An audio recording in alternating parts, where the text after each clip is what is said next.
I'm going to make him an offer he can't refuse. Frankly, my dear, I don't give a damn. He's looking at you, kid. All right, Mr. DeMille, I'm ready for my close-up. Oh, I've been thinking. Well, what do you want to do that for? Fasten your seatbelts. It's going to be a bumpy night. They call me Mr. Tibbs.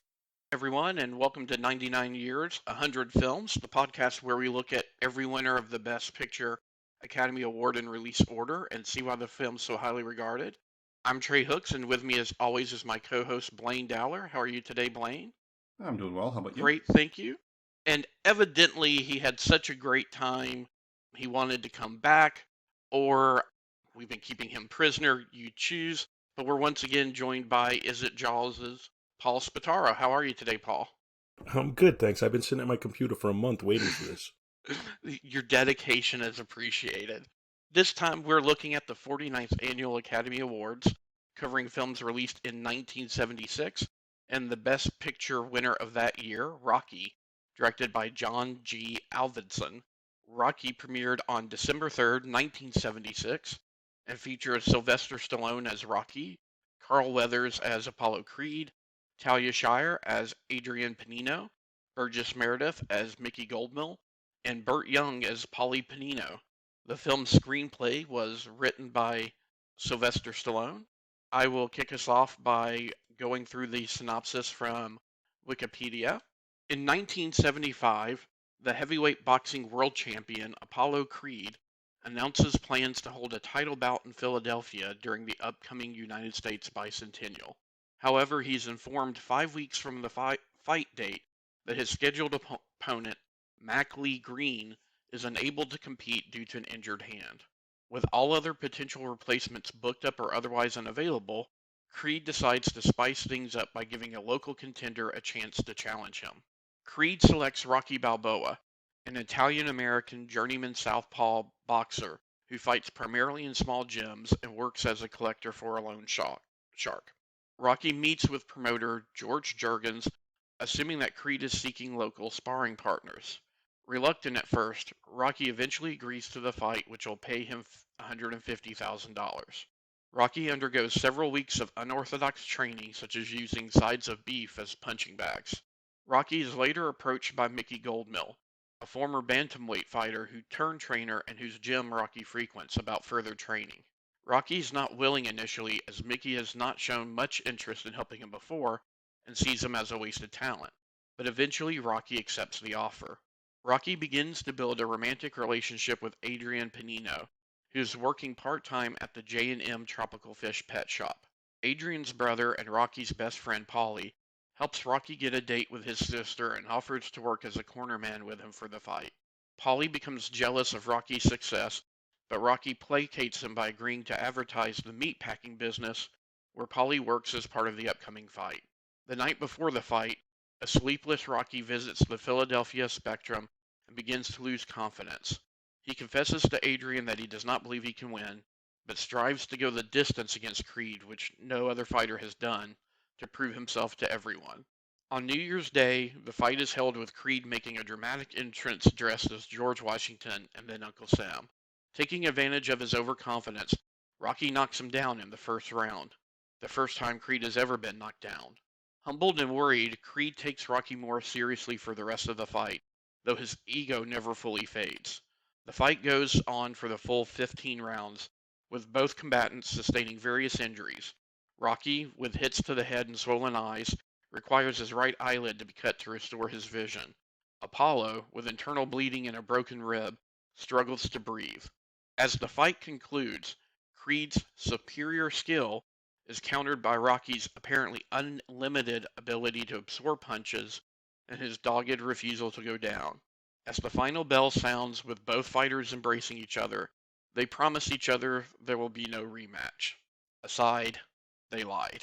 After the fight, the sportcasters and the audience go wild.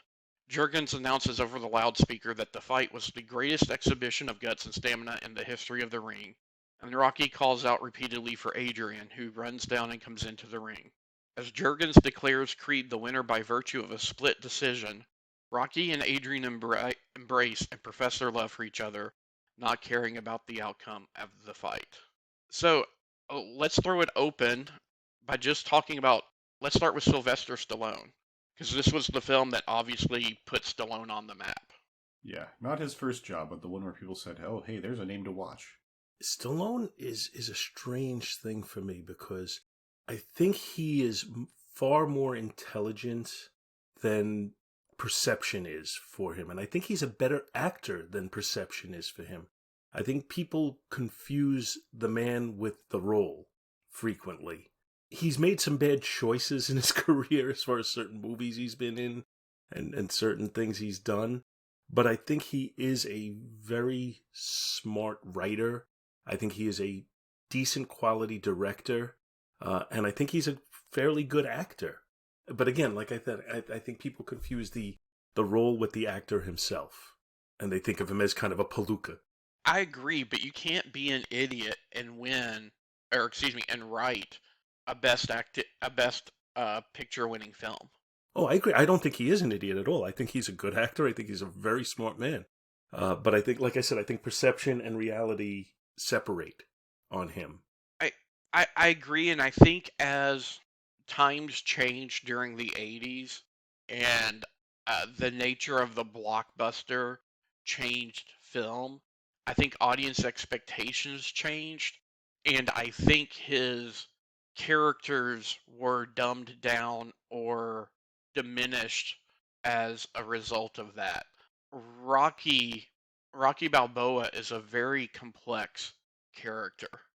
An unnoticed, unappreciated boxer who breaks thumbs for a loan shark, but is the sweetest guy, right?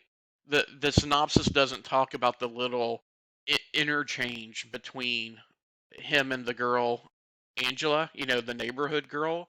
Mm-hmm. But that interplays one of my favorite scenes of the film. The way you see how he is with his turtles.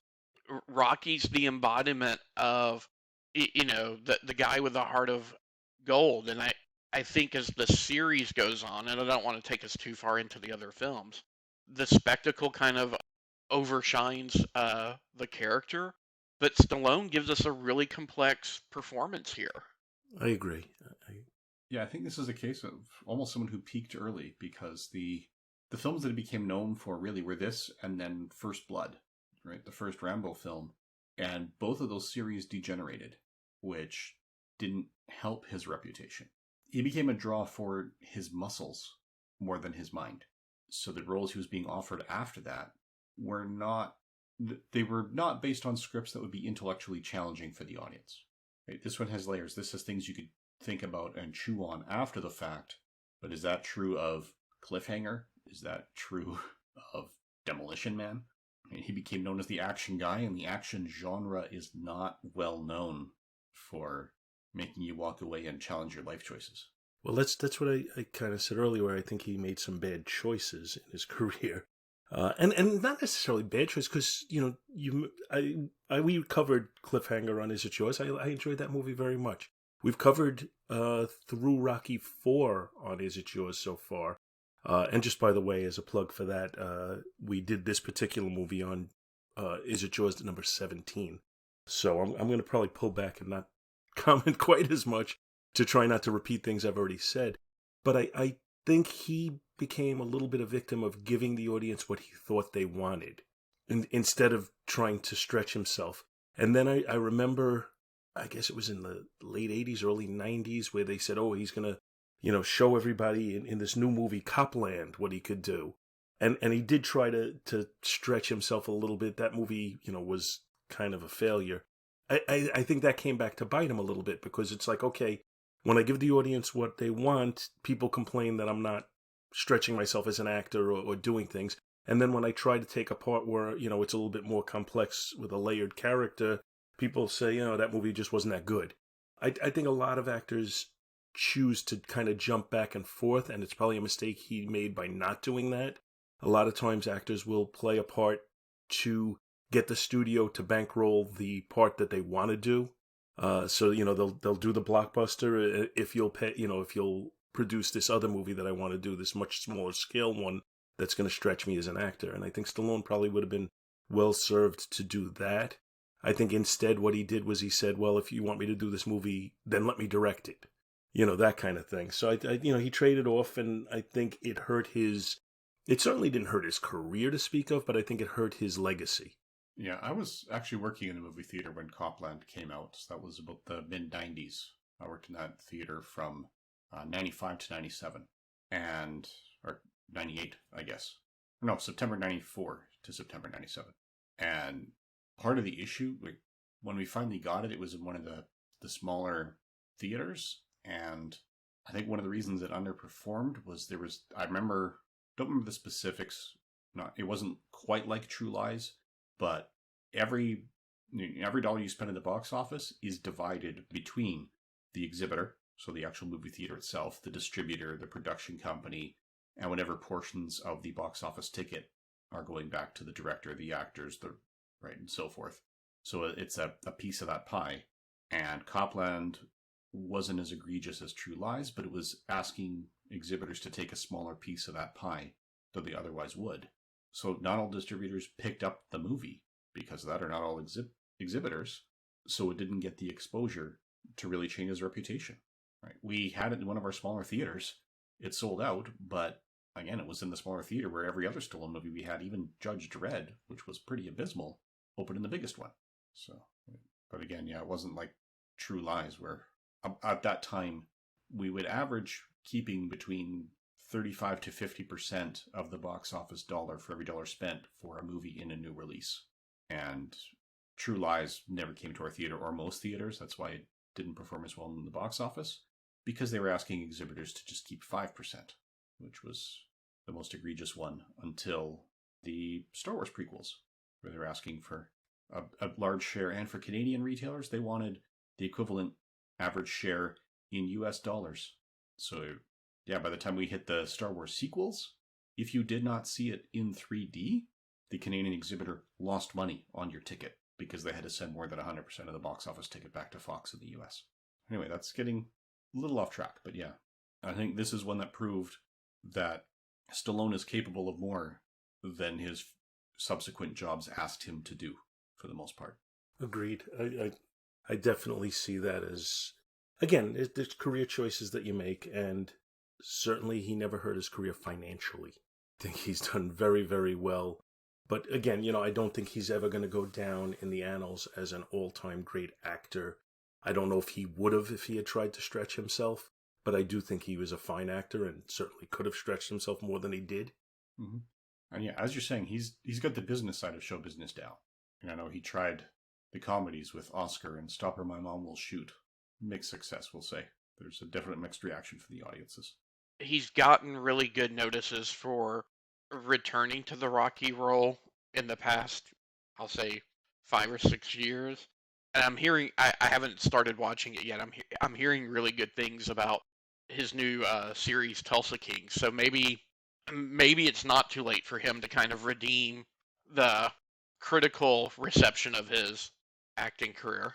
But let's move on to Talia Shire.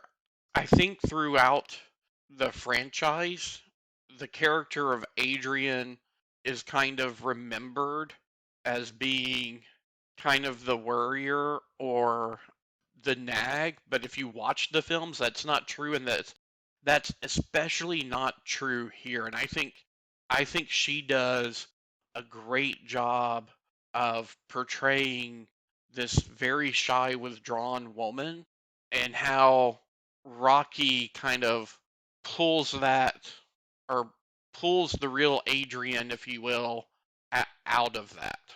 Yeah, before I comment on that, not to intentionally make you feel old, but when he returned to Rocky with Rocky Balboa, that wasn't 5 or 6 years ago. That was 17 years ago. That was 2006. Right. Well, I was thinking more of the Creed films, but yeah, no, you're right. Yeah, Creed is 2015 and Creed 2 is 2018. So it's still, time passes very quickly.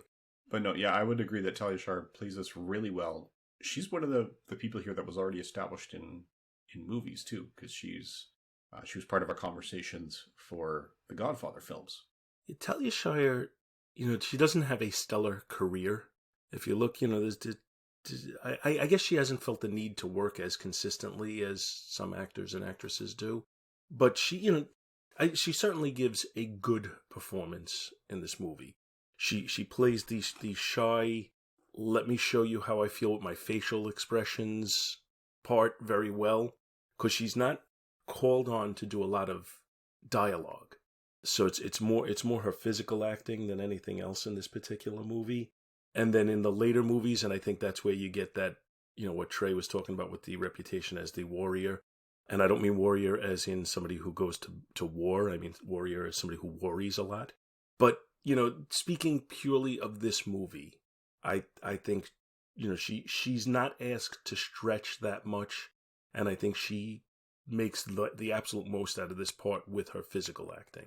When she'd pull back and make herself small in certain scenes because she's pulling away from what's going on. Or when she finally has to stand up to Paulie and let him know what she's really thinking. So that, there are a couple of little meaty moments in it, but I don't think she's I think I'm saying it badly, but I think she made the most out of what she could with this part. I don't think the part called for as much as she actually gave. So I think she expanded beyond the role. Oh yeah, she did add a lot to what was on the page. That one failing of the script is that she is almost like the trophy, but she's not. It's not like a movie like Weekend at Bernie's where you don't understand why the woman is with the male, with their history together. Like, yeah, you have an attractive woman, but not so attractive that they can't hide it. So you could see that, yeah, her confidence has been crushed. There is depth to her, but one of the aspects of her character is that lack of confidence has made her incredibly quiet. So she has to deliver physically, and she does. Yeah, she brings a lot out in this. But again, it's mostly Rocky's story.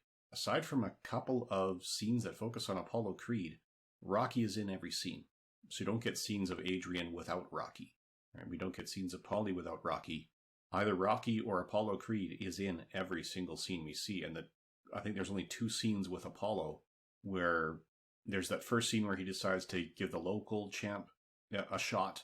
And I think it might be a second scene not long after that where he picks Rocky based on the Italian Stallion nickname. And then there's a third one later where his brother is watching the training videos going, you should come take a look at the guy you're going to be fighting. Because he's taking it seriously. And that's something that came out a lot. That Apollo was considering this as a pure show. Right? He was thinking this boxing match is going to be as serious as, playing basketball at the Harlem Globetrotters. Right? He was not going to consider this a match, but Rocky was. Even though Rocky didn't think he could win, but he said, no, I want to go the distance. And yeah, that difference in perspective may or may not have been what gave Rocky the early edge enough to knock Creed down and get him shaken. But yeah, even, I think it was like round 3 when Creed's brother is there saying, hey, he thinks this is a real fight. He doesn't know it's a show. You got to take him seriously. That's a line I've quoted so many times over the year. He don't know it's a damn show. He thinks it's a damn fight. That's that character that you mentioned is Duke. And he was in a number of them. And I feel like he's a guy who has just this aura of charisma about him. Because he's a very small part, really. But he's very memorable. And not in a, certainly not in a bad way at all, in a very positive way. So I believe he passed on not that long ago, but he's one of my favorites in this series. I think, I guess we're moving on to Apollo Creed a little bit. Carl Weathers is definitely not called upon to do a tremendous amount of acting in this. He's called upon to be Muhammad Ali, is what his part is. And he pulls it off extremely well. But, looking back at Carl Weathers' career, as we did with Sylvester Stallone's, he's had a couple of memorable parts. He was in Predator that was memorable. He actually had kind of a fun part in Arrested Development. But when they tried to give him, his own starring vehicle, Action Jackson, he came up way short as far as I was concerned. And that one came short, not only the acting, but the script itself. I don't know that a great actor could have made that movie good anyway. But just the same, I don't think Carl Weathers has that same level of performance or performance ability that some of the others did. But I think he fit the character that they gave him. He was not asked to really stretch very much. And I think he fit physically what he needed to and was able to, pull off the role as, exactly as needed. Yeah, I have a fondness for Action Jackson, but you're right. When you're upstaged by vanity in the film that you're headlining, something's wrong. But no, I agree. It would be very easy to make the role of Apollo unlikable, or excuse me, the character of Apollo unlikable, because he is pretty much pure ego until he, like you said, Blaine, around the third round of the fight.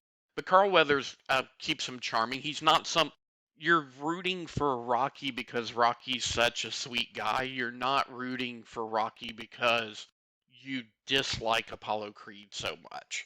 Yeah, you could very easily shift the perspective of this and make Apollo Creed the hero. Right? We are seeing Rocky as the hero because we are so close to him and so intimate and because he is likable. But you could tell a story of Apollo starting his career and reaching this point and see him as the hero. It's like you said, they didn't make him unlikable. He's the adversary or the antagonist. That doesn't make him the villain.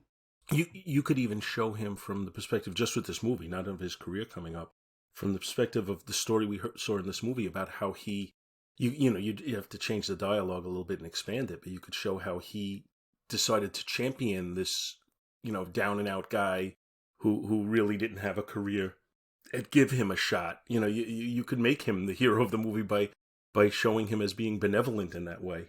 Mm-hmm. Yeah, it wouldn't take much. So, which is, again, a very atypical choice for a script, is to have your opponent or your adversary that's still maybe not as likable, but still likable in a lot of ways. I mean, to compare the two, Apollo Creed is not the one working as a mob enforcer. He's not out there breaking thumbs on people because they couldn't pay a debt. And when he comes out as George Washington, I mean, it's got to bring a smile to your face, throwing silver dollars out to the audience. Okay. But, yeah, I don't know if it had the same impact to this Canadian as it would to an American audience, but this was primarily made for American audiences, so. Well, and I don't even mean it from the patriotic point of view. I just mean it from the spectacle point of view. The spectacle was good, but honestly, I didn't know what throwing the dollars meant, because that's not a well-known part of the history here. Okay. What about Burt Young as Paulie? I definitely think this is what he's most known for. I know he's been in a few other films and projects, but I think if anyone knows Burt Young, it's from this film. Yeah, IMDb says he's got 167 acting credits, but they only have 3 known for instead of the usual 4. And it's Rocky, Chinatown, and Win-Win. And I don't think I've even heard of Win-Win. That was from 2011. Wow. I've seen Chinatown, but I don't remember him in it. The only other film that, other than the Rocky series, right? The only other film I remember him in is he was in the Rodney Dangerfield vehicle, Back to School. He was, I believe he had a big part in The Pope of Greenwich Village, if I remember correctly. He was the Bedbug Eddie or something like that is his character's name. And he's basically the mob guy that Eric Roberts and Mickey Rourke are kind of up against in that movie. Okay.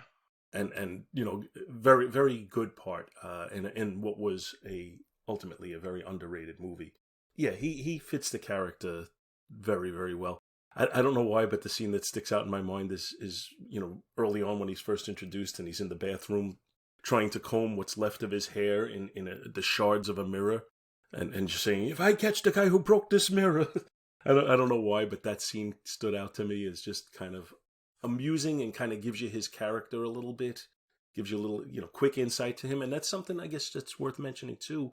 When we talk about Sylvester Stallone and his writing ability and such, he manages to give us quick vignettes on a lot of these characters, and yet we know who they are, and they don't feel two-dimensional. And that's something that I think takes a skillful screenplay. Yeah, I would agree. And just to point out, I've got his IMDb open, and yes, he was Bedbug Eddie in The Pope of Greenwich Village. He also appeared in episodes of Miami Vice, The Equalizer, Outer Limits, Tales from the Crypt. He did an episode of Columbo, and he was also in The Adventures of Pluto Nash, but will not hold that against him. But no, you're right, Paul, and not that it doesn't take talent to adapt a screenplay. But this wasn't Stallone adapting a book. This was Stallone writing something from a whole cloth, and I think a lot of the characters, especially in this first film, are a lot more complex than people remember. I think people remember the mad parody versions of the characters, if you will, instead of the actual characters. But with Paulie, he's maybe one step up from Rocky. He's got a steady job at the meat packing plant. He's very domineering when it comes to Adrian, and is probably part of the reason for her being withdrawn. But at the same time, he's got the ability to read people well enough to matchmake for Adrian and Rocky. Yeah, if anything in the film rubs me the wrong way, it's how little input Adrian seemed to have in being set up on that first date. You see, ultimately it was the right choice. She was interested, but it was still something that was forced upon her, right down to throwing the turkey out of the window. It was, but I kind of always felt like Paulie knew that they were a good combination, and he knew she was never going to come out of her shell on her own. I feel like it wasn't, like 18th century matchmaking. I think it was I think I want to give Paulie some credit for having the insight into his sister's personality and knowing that she had to kind of be forced out of her shell, and that once she did, she would flourish. So I'm giving it credit where you're feeling uncomfortable with it, and I can't argue with you that you're wrong, but I just choose to view it in a different way. Fair enough. And that's the thing. Seeing how the relationship ends up, they clearly are good fits for each other. They do work well. They care about each other deeply, but it just would have been nice if she had a little more input in how it happened in the first place.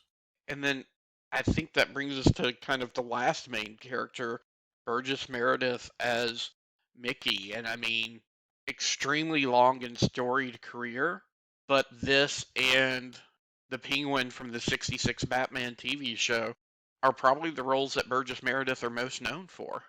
I would also throw in his Twilight Zone spots, but yeah, time enough at last. Burgess Meredith is so good in this. He really, I feel like he's the tour de force performance in this movie. We give credit to everybody else for what they stepped up, but I kind of feel like he's somebody who you by all rights should not like, and yet you love him, and he just brings that to the character. And the scene when he is trying to get Rocky to let him manage him, and then when he's walking away, and you could play the Sad Man, Incredible Hulk music behind him. It's just you just feel so much there, and I just think I just think it's just an absolutely great performance. Yeah, you needed him to really sell that part, or you wouldn't believe that the 5 weeks worth of training would have gotten Rocky to the point where he could go the distance. A lot of that was what was in him. That was his goal. But you needed to be trained enough to not get pounded. Well, and the turn, right?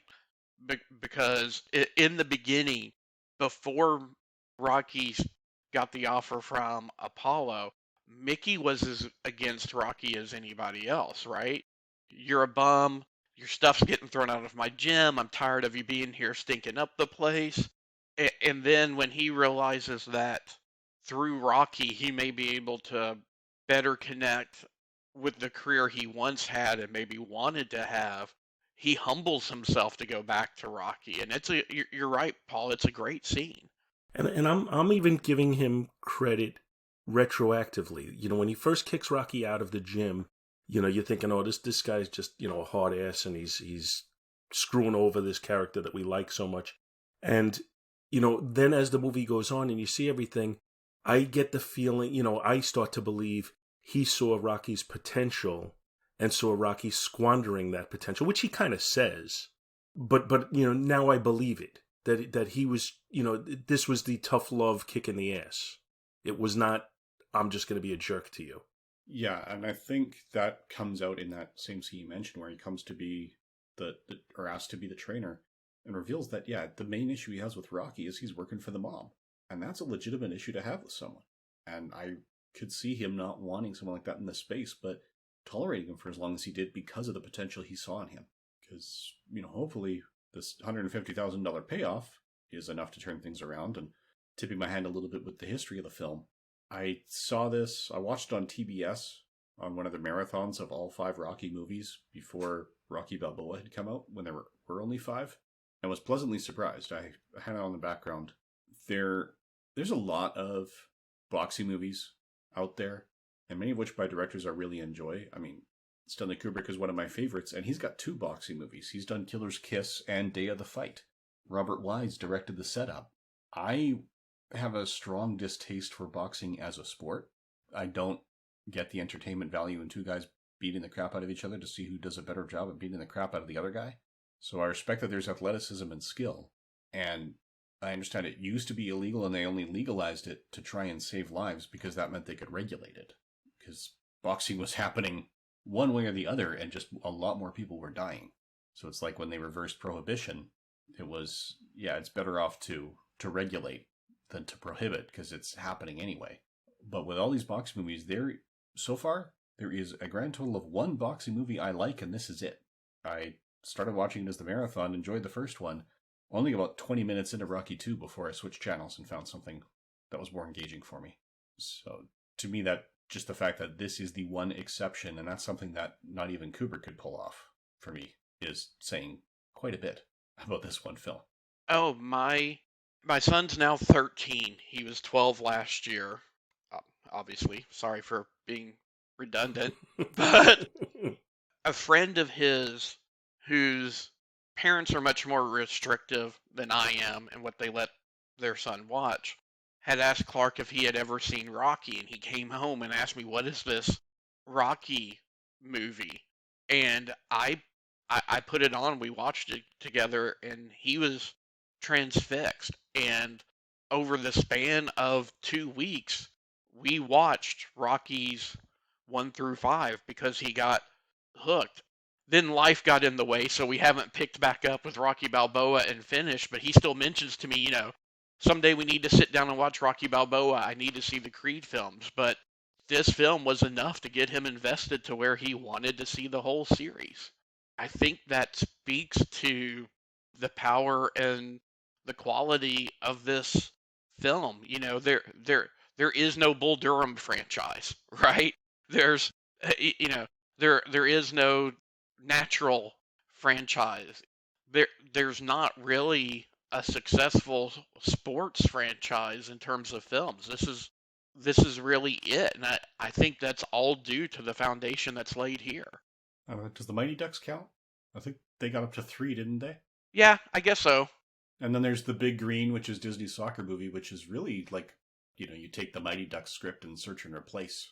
To the point when we premiered that in the theater I worked at, the opening matinee, there was a kid who was probably 4 or 5 in the audience screaming, "I've seen this already," because it was really the Mighty Ducks with search and replace.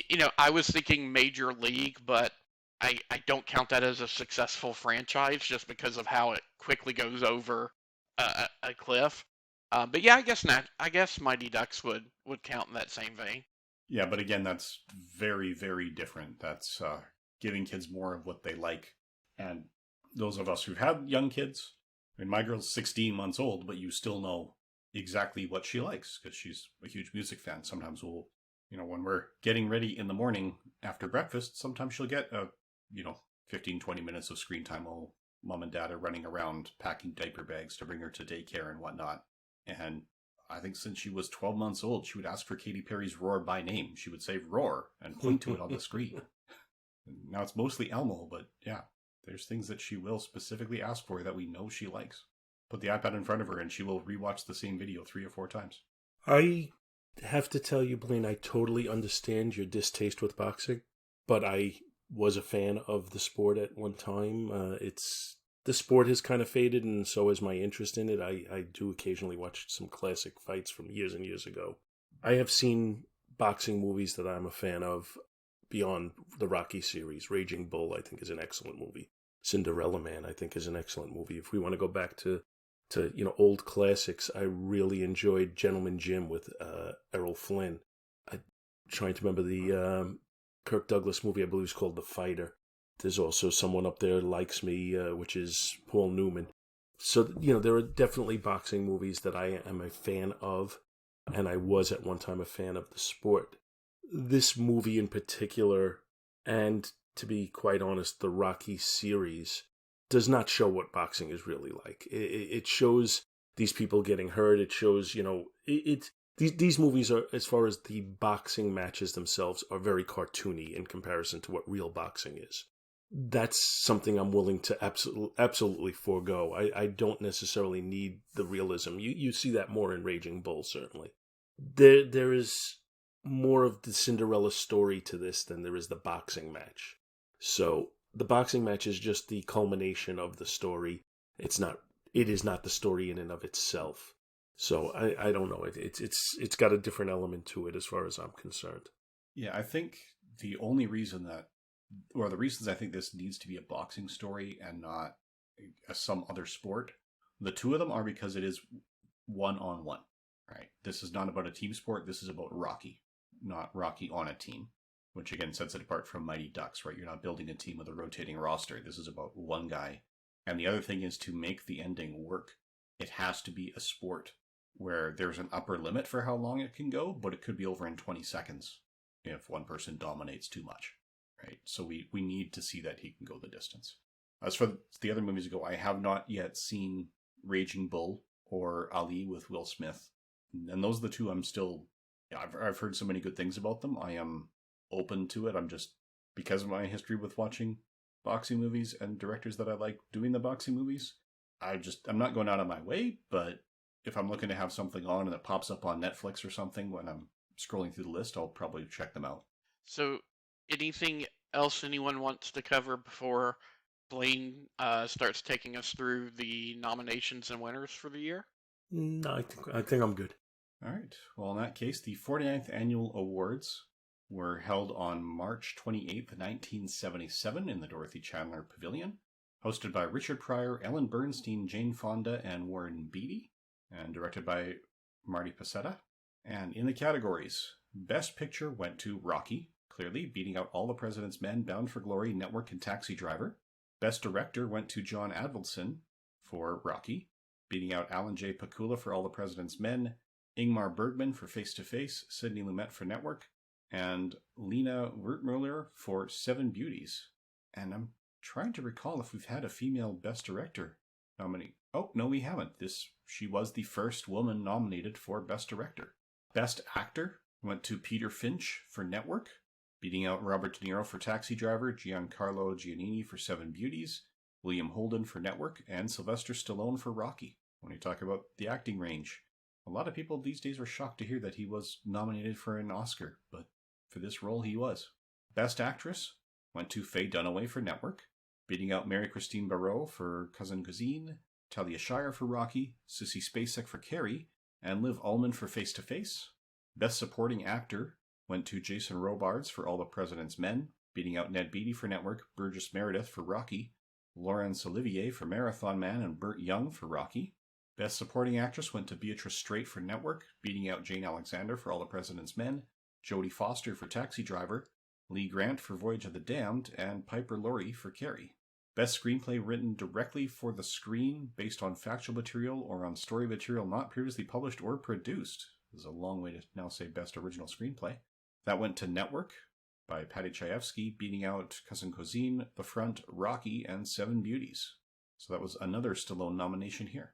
Best Screenplay based on material from another medium went to All the President's Men, beating out Bound for Glory, Fellini's Casanova, The 7% Solution, and Voyage of the Damned.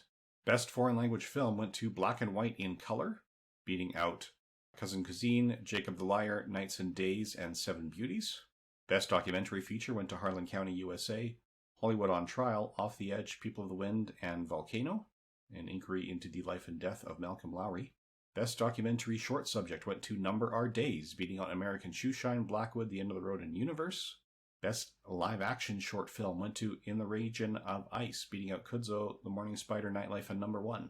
Best Animated Short Film went to Leisure, beating out Daedalus and the Street.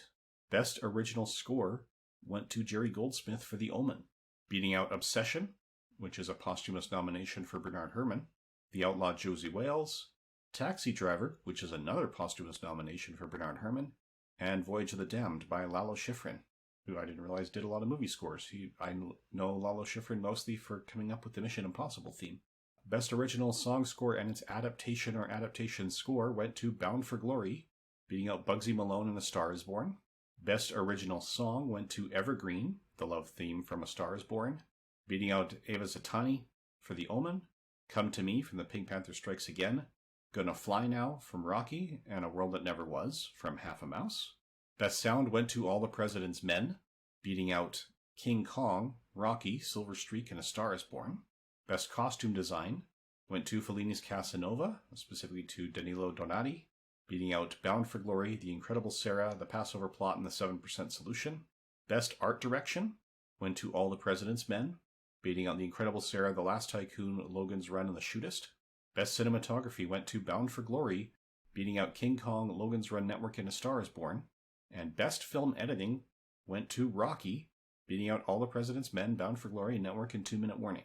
For Special Achievement Awards, Carlo Rambaldi, Glenn Robinson, and Frank Vanderveer got one for the visual effects in King Kong, and L.B. Abbott, Glenn Robinson, so he got 2 of them, and Matthew Urikic for the visual effects of Logan's Run. So there was a time when visual effects was a regular category. That time has passed, although it will come back again.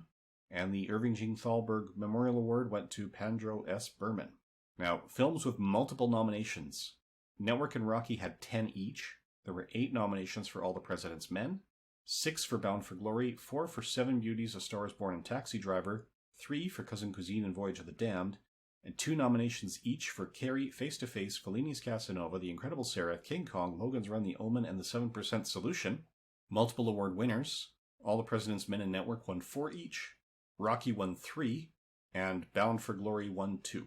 So, that's the general comment. One comment I will make before I really open it up, I think had Best Makeup been an Academy Award at this time, Michael Westmore probably would have at least had a nomination for the work he did in Rocky, because in that final fight, those men are beaten and bruised and swelling, and it looks very convincing. So, did you guys have any other comments to add? I want to have a lot more to add since Rocky is the only Best Picture nominee I've seen so far from this year. I'm not familiar with Bound for Glory, but outside of that, another Murderer's Row year with All the President's Men, Network, and Taxi Driver. Yeah, I've only seen the one, but when we get to how they shape up on the IMDb, 3 of these 5 are on the IMDb top 250 list. Yeah, I'm in a similar situation to Trey, that I've seen All the President's Men, Network, Taxi Driver, and Rocky, but I've never seen Bound for Glory. I think if the Academy had the sensibilities it developed about 5 years after this, I don't think Rocky would have won Best Picture. I think probably Network would have. But I could see Network, All the President's Men, and Taxi Driver being over Rocky based upon the sensibilities that the Academy seems to have developed. But looking back on this, 47 years later, Rocky is the most rewatchable movie by far. That goes without saying. I think they all have excellent performances. The bottom line is, when I talk about the sensibilities, is I think Rocky has the least gravitas of all of these movies. But if I had to pick my favorite, Rocky is the highest. And in my opinion, Rocky and Taxi Driver both would rank as Jaws on my own personal scale. But I would still put Rocky above it as far as, again, rewatchability and just general enjoyment. It would be hard to argue with any of them winning Best Picture over the others, frankly. I think they're all really good movies. I think I'm in a similar boat, Paul. I think All the President's Men and Network are rewatchable, but I can tell you I haven't seen either of them in the past 10 years. But Taxi Driver and Rocky, I both watch at least, every 3 or 4 years, if not more frequent than that. But maybe it's because Taxi Driver is more nihilistic. Rocky's the one you feel good about watching multiple times. Mm-hmm. I don't know if I would have given Avildsen Best Director personally. I think he does a good job of directing this movie. I think it's a very good movie, but I don't know that it's better directed. I think I probably would have given it to Lumet for Network. personally. And the biggest flaw in Rocky, the one that every time I watch it just jumps out at me, is during the fight, and you look and you could see in the background that the stands are empty. That really disturbs me every single time I watch it. And I can't just put it on the director, but I'm going to. So that really bothers me. Best actor, I kind of felt like De Niro should have beat out Finch, and I think Finch posthumously got some consideration because he passed away. Yeah. Best actress, I'm good with Faye Dunaway in Network. Best supporting actor, I like Jason Robards, but Jason Robards very rarely stands out to me as being like the guy who, has that performance that really demands an award. Maybe it's just sentimentality, but I would have given it to Burgess Meredith. And I think that's my comments on the awards that went out. I don't think I have anything else of note. Yeah, I'm closely aligned with you on Best Supporting Actor, just because the role also ended up being so iconic. Laurence Olivier over Jason Robards I could have easily seen for Marathon Man. I agree with you about Best Director. I think Rocky succeeds more on the screenplay and the acting than the directing.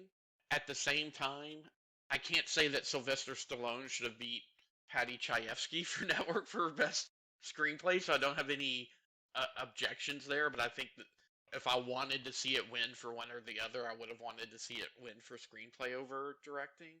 My question, Paul, and I know that you're the self-admitted not expert on music scores, but do you think maybe instead of Bernard Herrmann for Obsession, Bill Conti's score should have been on that list?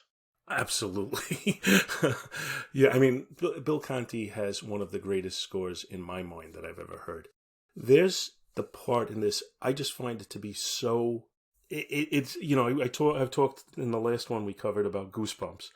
The scene when Rocky in the fight is knocked down and they're telling him to stay down, and the music just kind of like slows and then swells up and you feel that emotion. It is so visceral as far as I'm concerned that it is one of the best score moments I've ever heard. And it stands out to me every single time I watch it. And that score has been kind of rehashed over the years, and it's used, in the other movies, never to as great effect as it is in that moment. And if you find yourself watching this movie again, watch for that moment and listen to the score. I just think it's unreal how good it is. I wonder if it didn't make the score category because a lot of the score has similar themes and melody to Gonna Fly Now, which was in for Best Original Song. So I don't know if they felt that it might almost be redundant. And actually, come to think of it, looking at the Best Original Song, yeah, Gonna Fly Now, I would say maybe that one should have taken the top award, because 40 whatever years later, that's the one I know. The rest have not stayed in the cultural consciousness, but Gonna Fly Now has. But as far as scores go, The Omen also has a very, very memorable score. So I can't criticize it winning, but for Rocky to not even be nominated is a great injustice. And I've never seen Obsession, so maybe I'm doing that particular score a disservice, and I think no one would argue that Bernard Herrmann's one of the all-time great film composers, but it just seemed like going overboard to have him posthumously nominated for 2 films and to ignore Bill Conti. Yeah, well, he did. Yeah, he died on Christmas Eve, 1975. So yeah, he would have passed away before the nominations were finalized, but they would have been deep into the voting at that point. Is that the people have to submit their votes by the end of the year, and they have, I think, like 6 weeks to do it. So yeah, that's the way it worked for those. But Herrmann, his career, he did so much with Hitchcock too, Mm-hmm. right? We're talking about the guy who scored Vertigo, North by Northwest, Psycho, The Birds, Marnie, The Trouble with Harry, The Man Who Knew Too Much. I have no issues with him being nominated, but yeah, maybe it could have been, if it was done by committee, I could see them nominating him once. But the way it works is every film that is submitted for consideration goes out on one ballot. So people, they can nominate or vote for like 5 out of 50 or 60, however many are submitted. And then whichever get the most votes are the ones that end up on the nomination list. So it is still impressive when you get the multiple nominees in these categories. which does seem to happen in original score more than the rest. Between Herman, Jerry Goldsmith, and John Williams, we're going to be seeing a lot of that in the coming years. And yeah, I do think Best Original Song should have gone to Gonna Fly Now. Yeah, Evergreen was a very popular song at the time. A lot of people picked it as their wedding song. So I can understand why it had a certain appeal. But Gonna Fly Now was huge at that time. I remember my high school band would play that song like every time. The high school orchestra would play it every time that there was any kind of a show. That was like their big, their big piece to play for everybody to show how good they can do. So I would certainly vote for Gonna Fly Now, no question. But then I'm also not a Barbra Streisand fan. Well, I was born in 75, so arguably it was probably because of Rocky 2, maybe Rocky 3. But I remember hearing Gonna Fly Now get radio play. Mm-hmm. And for me to remember it, it still had to be getting radio play around 78. The first time I saw this movie, like I said, it was a TBS marathon. It was probably the 1990s. And when that music kicked in, my reaction was, oh, this is where that's from. Because I'd already heard it so many times. It was just that theme, especially every parody of the training montage. And that's something else I meant to mention. I haven't yet. I cannot think of a film that had a training montage prior to this one. But boy, were there a whole lot of them after. Yeah, this film did kind of make the montage a very viable part of many, many movies afterwards. And I guess we should give John Avildsen some credit for that. But just the same, again, I feel like I agree with the way Trey said it, that this is largely screenplay driven. On the other hand, just to kind of play devil's advocate, I find myself often criticizing directors for bad performances by the actors. If I get a wooden performance by an actor, I'm criticizing the director for just saying, okay, that's good enough, let's move on to the next thing. So when you get so many above average performances as you did in this movie, you should be giving Avildsen some credit for that. No, you're right. You're absolutely right. Yeah, especially, it's a little different in North America versus Britain. Like with the British system, the director's only job is to work with the actors, and it's the director of cinematography who's choosing the camera angles and things. Here, they have more expectations. But yeah, working with the actors is a big one, and clearly Avildsen did that well, looking at his...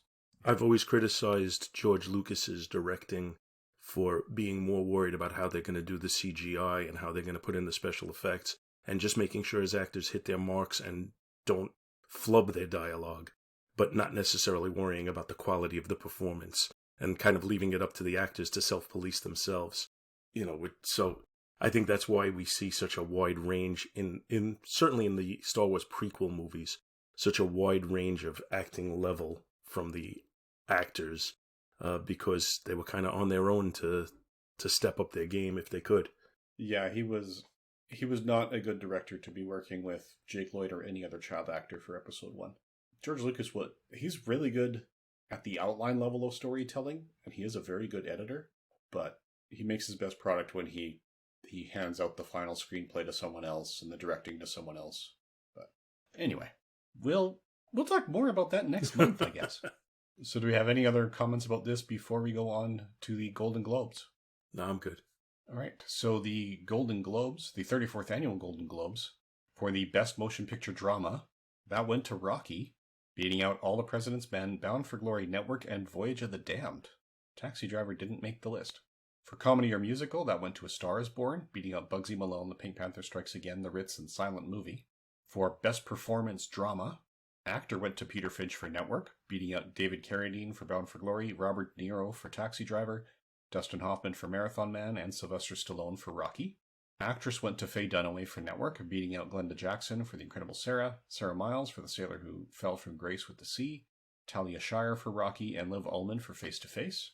Best Performance in a Comedy or Musical, Actor went to Chris Christopherson for A Star is Born, beating out Mel Brooks for Silent Movie, Peter Sellers for Pink Panther Strikes Again, Jack Weston for The Ritz, and Gene Wilder for Silver Streak.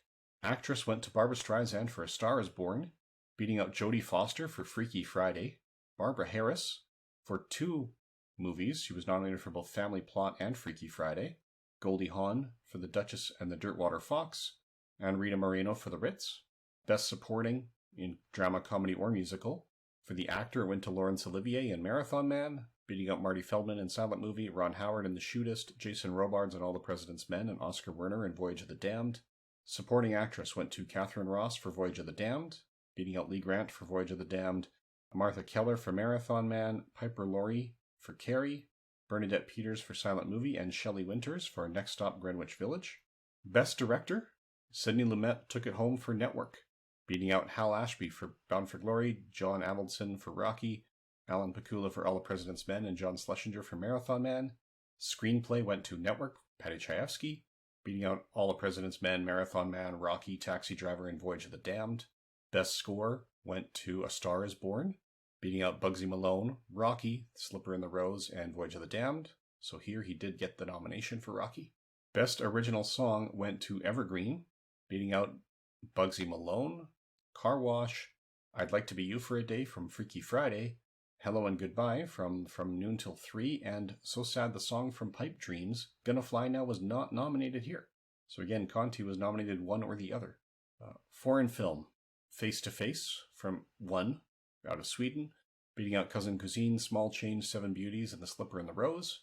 Documentary film went to Altars of the World, beating out The Memory of Justice, People of the Wind, That's Entertainment Part 2, and Wings of an Eagle. New Star of the Year actor went to Arnold Schwarzenegger as Joe Santo in Stay Hungry, beating out Lenny Baker for Next Stop Greenwich Village, Truman Capote for Murder by Death, Jonathan Cahn for The Sailor Who Fell from Grace with the Sea, and Harvey Spencer Stevens for The Omen. New Star of the Year actress went to Jessica Lange for King Kong, beating out Melinda Dillon for Bound for Glory, Mariel Hemingway for Lipstick, Gladys Knight for Pipe Dreams, and Andrea Marcovici for The Front. For television, Best Series Drama went to Rich Man, Poor Man, beating out Captain and the Kings, Charlie's Angels, Family, and Little House on the Prairie. Best Series Comedy or Musical, Barney Miller won, beating out Carol Burnett Show, Donnie and Marie, Happy Days, Laverne and Shirley, and MASH. I've never mentioned this before, I don't think. My grandfather was a police officer, and Barney Miller was the only police show he could stand, because it's the only one that felt real to him. My dad liked Barney Miller and Adam 12. My dad was a cop. Okay. So Best Television Film went to Eleanor and Franklin, beating out Amelia Earhart, Francis Gary Powers, The True Story of the U2 Spy Incident, I Want to Keep My Baby, The Lindbergh Kidnapping Case, and Sybil. And I think that's a new category for them this year. Best Actor in a Drama went to Richard Jordan for Captains and the Kings, beating out Lee Majors for The $6 Million Man, Nick Nolte for Rich Man, Poor Man, Telly Savalas for Kojak, and Peter Strauss for Rich Man, Poor Man. Best Actress in a Drama went to Susan Blakely for Rich Man, Poor Man, beating out Angie Dickinson for Policewoman, Farrah Fawcett for Charlie's Angels, Kate Jackson for Charlie's Angels, Jean Marsh for Upstairs Downstairs, Seda Thompson for Family, and Lindsay Wagner for The Bionic Woman. Best Actor in Comedy or Musical went to Henry Winkler for Happy Days. So beating out Alan Alda for MASH. That's the first time Alan Alda has lost since MASH premiered. He also beat out Michael Constantine for Sirota's Court, Sammy Davis Jr. for Sammy and Company, Hal Linden for Barry Miller, Freddie Prinze for Chico and the Man, that's Freddie Prinze Sr., and Tony Randall for The Tony Randall Show. Best Actress, Comedy or Musical Series, went to Carol Burnett for her show, beating out Bernadette Peters for All's Fair, Mary Tyler Moore for her show, Isabel Sanford for The Jeffersons, and Dinah Shore for Dinah.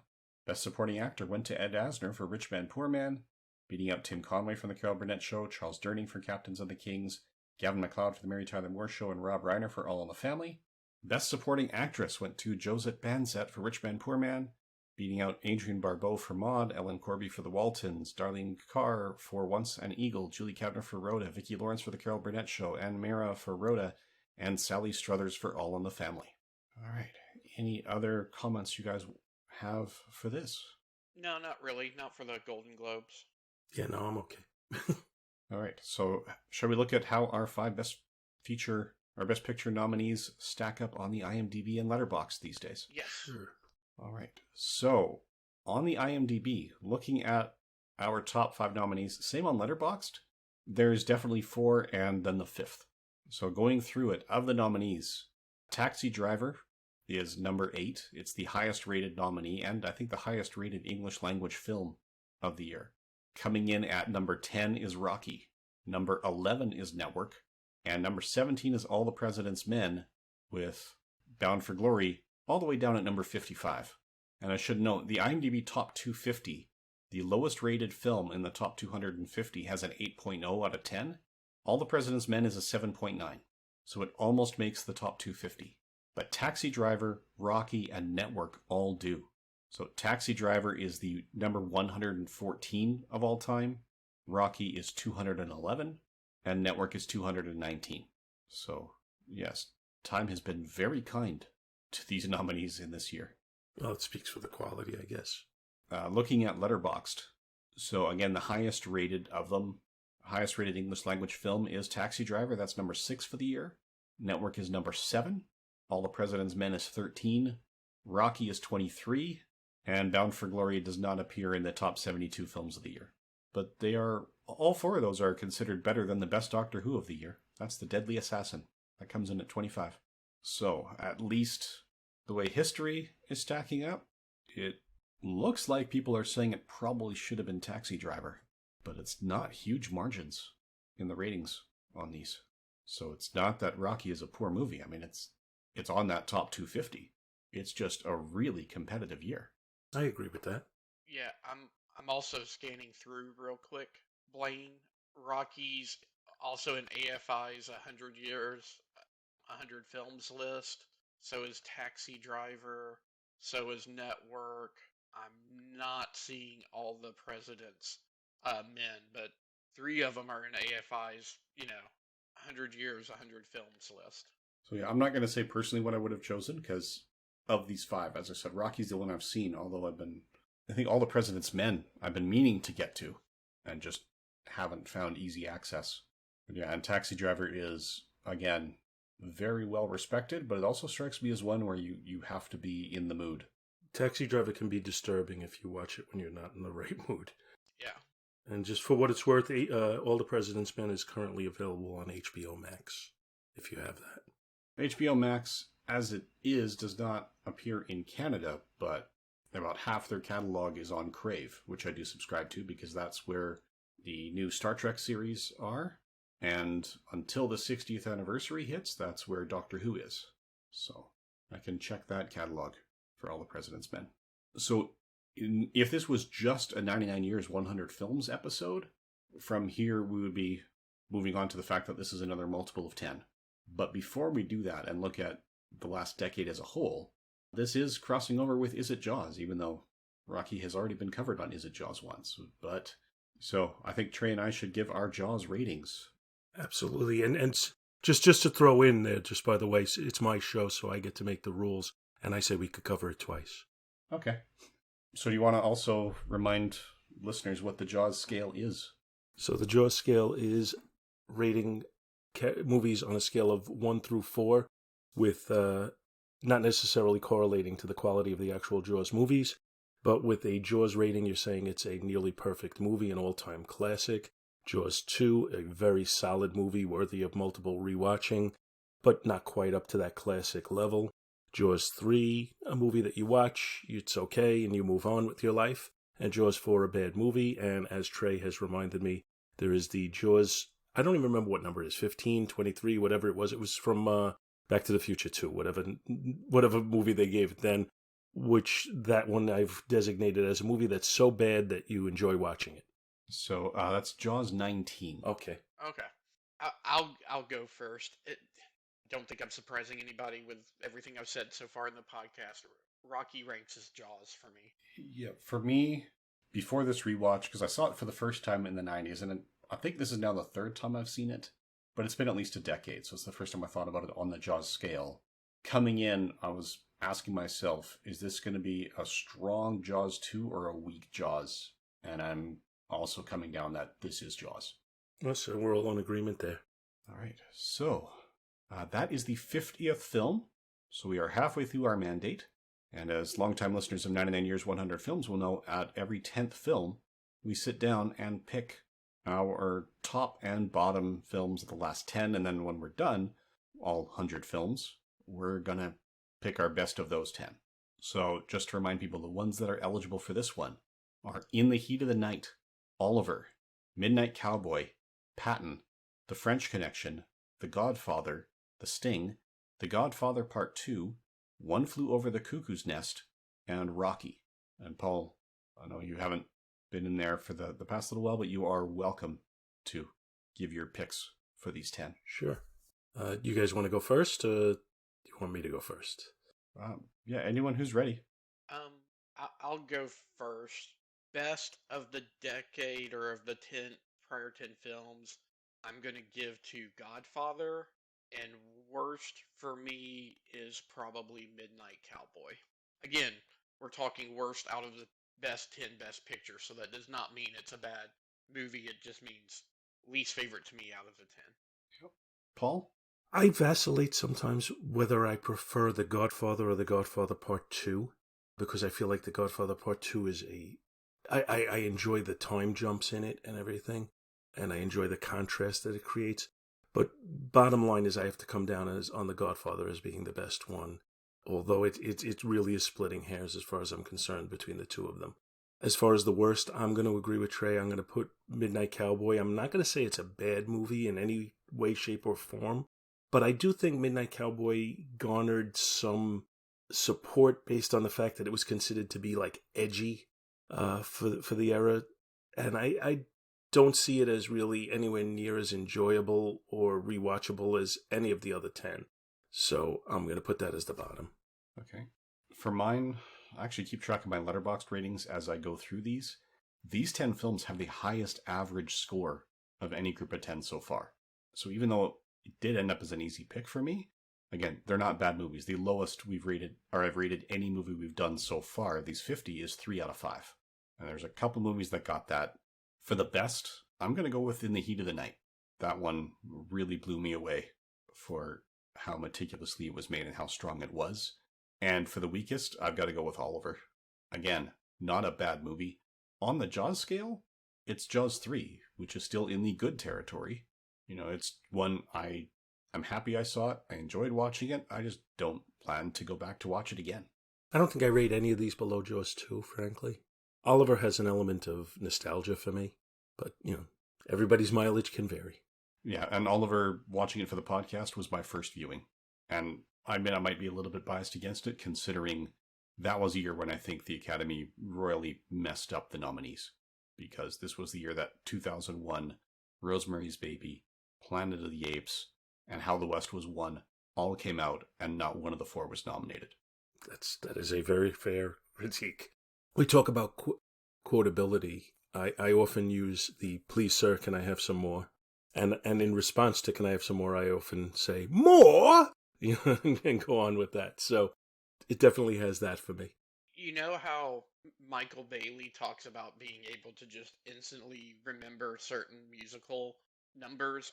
I don't consider myself a big musical guy, and I'm not going to say by any stretch of the imagination that Oliver's a better musical than, for example, Singing in the Rain. But I guess I'm with you, Paul, because of my age and some of the things that I've grown up with. I instantly found myself remembering every word to Pick a Pocket or Two or Consider Yourself at Home. So it's just one of those for me. Food, glorious food. Yeah. Now we talk about rewatchability. Just that little conversation is making me want to watch it again, which in and of itself keeps it from being my bottom. Yeah, I can see that again. It's not bad. I mean, the worst we've seen so far is Cavalcade. Most of the film buff groups I say that I'm part of say that the worst is yet to come, but that's the worst we've seen so far. That'll be interesting. That'll be interesting when you get to it. Did we rate that worse than Broadway Melody? Yeah, Broadway Melody, I think we gave a little more latitude because it was so new to the genre. Okay. Yeah, but as I rank these, I actually did give Gone with the Wind a 2.5 because of the racist elements more than the production. But Cavalcade, Cimarron, and Broadway Melody are all 3 out of 5s for me on Letterboxd. Okay. And then as we're Hamlet, An American in Paris, The Greatest Show on Earth, Around the World in 80 Days, West Side Story, and Oliver. So there's a few that hit the 3, but for the 5s, it's In the Heat of the Night, Marty, Gentleman's Agreement, Casablanca, and You Can't Take It With You. And tipping my hand a little bit for the 100th film, really the 2 contenders right now for the best of the 10 best are In the Heat of the Night and Casablanca. I was going to say, if you were to ask right now what was the best of the 50, God, God, picking between Casablanca and Godfather is really, really hard. All right, so shall we let everyone know at least what's next on 99 Years, 100 Films? We don't know what's next on Is It Jaws yet. Next week, we take a look at Love and Dating in 70s Manhattan with Woody Allen and Diane Keaton in Annie Hall. Yeah, and that Annie Hall beat out The Goodbye Girl, Julia, Star Wars, and The Turning Point. So one of those films is still part of the conversation, too. I will be interested in listening to that one. All right. So, since, again, this is going to be cross-posted, shall we let everyone know where to find all the podcasts?